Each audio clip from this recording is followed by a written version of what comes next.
All right. Good afternoon. Happy Friday afternoon. Hope you guys have big weekend plans. This is Corey Burton from SEC After Dark coming at you with a few hot takes. I don't know if these takes are piping hot or just lukewarm. I'm not real sure. But we had a great show this past Wednesday. The SEC schedule was released, and a lot of oofs for Florida, Mississippi State, Alabama, conspiracy theories, if you want to jump on Steve's bandwagon there, of the SEC colluding against those two and punishing them for being all for the 8-game SEC schedule. Don't know the truth behind all of that. But again, this is presented by Deadsoxy. Go to Deadsoxy.com.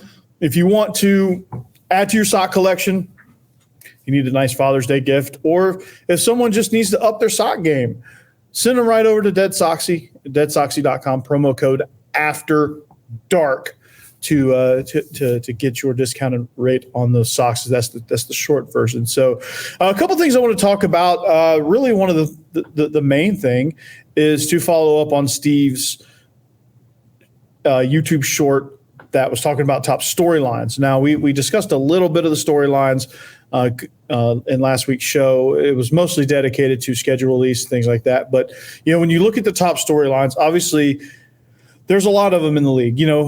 Starting off with, can Georgia three-peat? That's probably the biggest storyline. Can Georgia complete the three-peat?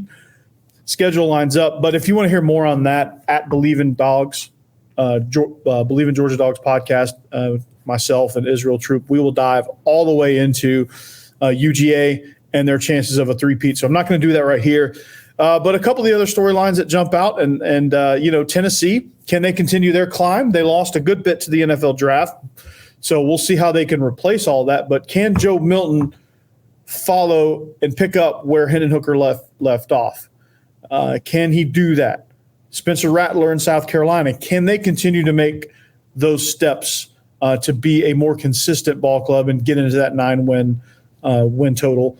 Can Alabama get back on the saddle? I mean, they were, 6 points away from being SEC West champions and in the playoff at 12-0.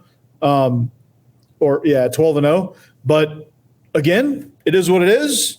Tennessee made one more play than they did. LSU made one more play than they did. And that's how football works. But can they get back in the driver's seat? They certainly have the talent. They've got some things going on with the coaching staff, some new ideas. Their quarterback situation is kind of sticky. But Tide Talk Live, they discuss everything Alabama. So if you really want to dive into the weeds on that, check Jake and Stacy out on Tide Talk Live. LSU, can they repeat as West champions? Can they win the final Western Division championship? Because the divisions are going away in 2024. They will probably be gone forever. So can they do it? I think they're certainly loaded up to do that. Texas A&M, can Jimbo and Bobby Petrino coexist? I don't think they can. My thoughts are on on this past week's show, this past Wednesday. I don't think they're going to be able to coexist, and I think this is fit for Bravo more so than the SEC Network or ESPN. So that'll be interesting as we go. Kentucky welcomes back Liam Cohen. What do they do post Will Levis? Does Devin Leary have the tools to lead Kentucky where they thought they were going to go with Will Levis? I'm not real sure. Vinny Hardy would be a great resource there as well. So just trying to figure out where I should dive in. I'll dive into Tennessee, okay? We'll start there. So Tennessee, great, promising young coach, one of the top 5 coaches to one of the next 5, I guess. You have Saban, Kirby Smart, Ryan Day. I guess Dabo Swinney's on that list. Lincoln Riley's on that list. But then that list continues. Josh Heupel's got to be on there somewhere. So how does that fare for Tennessee and their chances this year? Well, they're certainly going to have a big thing to replace a quarterback. Hendon Hooker gets drafted 3rd round by the Detroit Lions. That is something that you have to replace. You lose things on the interior, on both sides of the ball. You lose some depth on defense. So I just you just kind of wonder. But what I really love about Tennessee is that Hendon Hooker did not play in the bowl game, and Joe Milton and that scheme that Josh Heupel has is very, very quarterback friendly. And I think it took Hendon Hooker beating out Joe Milton for Joe Milton to realize, okay, maybe this offense isn't so bad. And he had a great game against Clemson. There's factors that go into bowl games there, but I mean they've got to replace Cedric Tillman and Jalin Hyatt. Like, those guys are big pieces to that offense. A year ago, what are you going to do there? Brew McCoy is a name that comes to mind. So is Nico ready to take over the quarterback spot? I'm not sure if he is or not, but if Joe Milton struggles or if Tennessee struggles at all, maybe they do go to him. So it kind of seems like I'm all over the place here. So I'm going to get this ADD train back on track here. We're going to talk about Tennessee's offense, okay, and what it looks like pre-camp, okay? So I love watching this offense. It's so fast-paced. It's so explosive.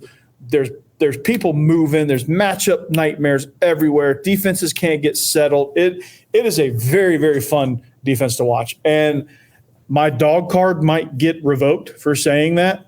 And I'm not sure if I want my Tennessee friends to know that I'm saying anything nice about their squad. But all kidding aside, when they hired Josh Heupel, I knew that they were fixing to pop off. I didn't know if it would happen as soon as it did, because you saw flashes of it in his first year. But year 2 with Josh Heupel, oh my God. All right. They destroyed teams last year. They led the nation in total offense at 525.5 yards per game. All right. And most of that was Jalin Hyatt, not Wyatt. Most of that was Jalin Hyatt. And Jalin Hyatt, before he declared pro, he actually signed an NIL deal with Hyatt Hotels, which would have been perfect. All right. So Joe Milton, he had 64.6 completion percentage, 971 yards, and 10 touchdowns. Probably a lot of mop-up duty, and about 800 of those yards were against Clemson. But he has, he has some competition, Nico, and I'm not even going to try to say this last name. I got to practice it before I do. But there's going to be a situation at quarterback. But I think Joe Milton, I think he's matured a little bit. I think he's learned a lot sitting behind Hendon Hooker. It showed in the bowl game. Now, let's look at the weapons. All right, you have Brew McCoy. He's the most experienced receiver coming back. 52 catches for 667 yards and 4 touchdowns with Jalin Hyatt and what's his name? Just already drew a blank. Cedric Tillman, who as a Georgia fan, I'm glad Cedric Tillman went to the NFL. He was a thorn in our side. Could not cover him. So you have Squirrel White, which is going to be on the all-name team too, with Cavassier Smoke, who's now transferred to Colorado, by the way. But Squirrel had 30 catches, 481 yards. He was a breakout campaign. He had a breakout freshman year. He broke out later in the season. Running backs Jabari Small and Jalen Wright and Dylan Sampson. They're a really good 3-headed monster there. Hopefully the run game will be a little – I mean, it was pretty balanced a year ago. But those guys, I think for Tennessee to be good, those guys have got to factor in a little more, because at the end of the day, in the sport of football, you still control the line of scrimmage and you still control it through the run game. All right, as much as they pass, as explosive as they are, and as quickly and as often as they can score points, it always goes through the line of scrimmage, and it always goes through the run game. So you have to have a good run game. It doesn't have to be elite run game. It doesn't have, but it can't be mediocre either. So they've got to get Jabari Small and Jalen Wright more involved, keep those guys healthy too. But they're going to have to find some weapons. Brew McCoy and Squirrel White are going to really have to have huge seasons as they go. So offensive line, they're replacing Darnell Wright and Jerome Carvin If they can do that, that would be incredible. But they got a transfer from Miami, John Campbell. They got one from Texas, Andre Carrick, I think is what I saw there. So they got some work to do up front. So that's going to be a little bit of a mystery. So if I had to say anything that could potentially derail Tennessee this year offensively, is the offensive line and the uncertainty behind that position. Now, the great news for Tennessee fans, they get Georgia at home, and Georgia's not really going to be tested. And the scheme really helps offensive lines. If they can find a little bit of movement in the run game, they're explosive enough, they can really, really, really be dangerous. And I think Tennessee, with this offense, is going to be major contenders for the last ever SEC East Championship. So this offense is very, very, very, very, very exciting. Now let's take a look at their defense. There were defensive improvements, all right, from year to year. And a lot of that has to do with the offense controlling the ball a little bit better from 21 to 22. Third downs, they were able to get off the field. And they just were a little bit more fresh in 22. Maybe that was part of that was conditioning probably, and another part of that was Tennessee's offense being able to control a little bit more. All right. But again, what concerns me about this defense is they were ranked 127th. That was ranked almost dead last in yards allowed per game in the pass game. So they were giving up an average of 289.5 yards per game allowed in the passing game. Not good. They got to improve that. But the good news is at 127, really the only direction you can go is up. You can't go very far down. You can't go much further down. So you can go up a little bit. You can go up a lot, go down just a little bit. All right. But Aaron Beasley and Danico Slaughter were quite the welcome boost towards the end of the season. Now, unfortunately, they couldn't help out in the South Carolina game. Not many people could as they got buried in an avalanche of momentum there. But they added Keenan Feely, who comes in with 190 career tackles. And they also bring in at the corner spot Gabe Judy Lally from BYU. Via the portal. So they've shored up some of this depth with the portal. A couple guys on the offensive line, a couple guys across the defense. Tamarion McDonald, Vol fans should be excited that he's coming back. He's going to play that nickel spot. Going to be in some key situations for the Vols. He had 55 tackles, 2 picks from that nickel spot. He's going to likely have a bigger role within this defense. He brings that experience, that knowledge of the scheme, which is always important. Pass rushing, Tyler Barron and Roman Harrison. They had 5.5 sacks between them, 40 tackles for Harrison, 23 for Tyler Barron. Amari Thomas comes back. But they've got to – their numbers were good, but given their stats, their team stats in the passing game, they're not getting to the quarterback well enough, and they're not being disruptive enough. So they're going to have to improve that. But these guys come back with another year under their belt, some experience, so maybe you can get some all-conference performances out of those two guys. So I'm very, very excited to see what this trio can bring, as well as those linebackers, the aforementioned linebackers. So I'm excited about UT. Being an SEC fan, being a football fan, and seeing what Josh Heupel is doing to this program is amazing. And being a coach in the state of Tennessee, we see it at the state level with the recruiting and things like that. Like, Tennessee's doing a pretty good job. And Tennessee doesn't always get high praise from me because the Georgia side of me is like, I hate Tennessee. But you just watch them, like, you step back. I remove the Georgia side of me. I step back and I look, okay, this team is actually really good. And they're actually really a lot of fun to watch. And if they can improve some things defensively, watch out. And Georgia's going to be in trouble. And then you have an environment like Neyland, which I think is, to quote Larry Munson, is going to be worse than bonkers when Georgia comes in, especially if they're undefeated, if both teams are undefeated. And this is another 1-3 matchup like the game a year ago in Athens was. So we shall see. All right, we shall see. The kicking game is the kicking game. It's important, but I think they'll be good to go. But again, I think they're right there. 11 wins is in reach, possibly 12 if they can beat Georgia. I think this Alabama squad, if they can find ways to disrupt the passer, maybe these passers that Alabama is going to trot out aren't experienced enough to handle. The only bad thing for Tennessee is they have to travel to Tuscaloosa. That's always a tough place to win.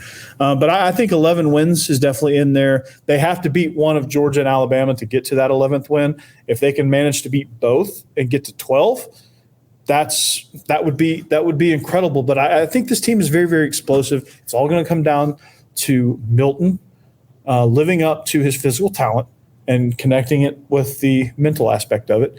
All right, and I'm very excited about this Tennessee team. I think it's going to be interesting. And we want SEC football. We want these storylines. As a Georgia fan, it's great. We're back-to-back champions. But in the conference as a whole, you need these stories. You need somebody like Tennessee to come disrupt the apple cart. LSU did it a year ago. You need somebody to disrupt the norm. Tennessee is certainly the team that is most capable in this conference of upsetting the norm. I think right now you're looking at a four-headed SEC beast. You're looking at Tennessee, Georgia, Alabama, and LSU. Not necessarily in that order, but those four teams, I think, there's some like just below those four. Like if I continue to list, Ole Miss, A&M possibly, Kentucky possibly. Alabama or Auburn, maybe, I don't know, but this whole league is really, really competitive and really good. So, but I wanted to kind of look at Tennessee. Wanted to kind of dive a little bit into them. I don't know how detailed our previews are going to get as we go on our regular big shows because our brand, we like to go off the rails. So, but I just wanted to make sure that I start kind of running through some of these previews. And then we can kind of talk about, on the big show, we can kind of come together as a group and say, this is what I like, this is what I don't like, this is what concerns me about Tennessee. And then we can razz Jeb about his Tennessee fandom and the mustard bottles and the Titleist golf balls and everything that gets rained down on the opposing team. But just maybe that was just the Ole Miss game. I don't know. But I'm looking forward to it. Tennessee football is going to be dangerous in 2023. You can quote me on that. How dangerous is up to Joe Milton in the quarterback spot, the offensive line, and that the defense can go from 127th to just even double digits in pass defense. I think that'll make a world of difference. So I'm Corey Burton. This is SEC After Dark Hot Takes. Don't know how hot those takes are, but if you want to find us at SEC After Dark on YouTube, at SEC_After_Dark on Twitter. You can find me at Believe in Dogs on all social media platforms, at Coach Burton 36 on Twitter, at Coach Corey Burton on Instagram. You can find Steve at Locked On Ole Miss, at the Stephen Willis. You can find Jake Thomas, Tide Talk Live, and at Jake Thomas TTS on Twitter. So you can find us everywhere. Make sure you subscribe to all the other channels that we're affiliated with as well. Let's get the views, and we'll see. And I will see you back here next week on the real show. We start our 2023 previews really, but we're going to start our 1923 reaction shows as well. So stay tuned for that. We got a lot going on this channel. We are presented by Deadsoxy. Go to deadsoxy.com, get your socks, improve your sock game. But I'm Corey Burton. This is SEC After Dark. Have a great weekend.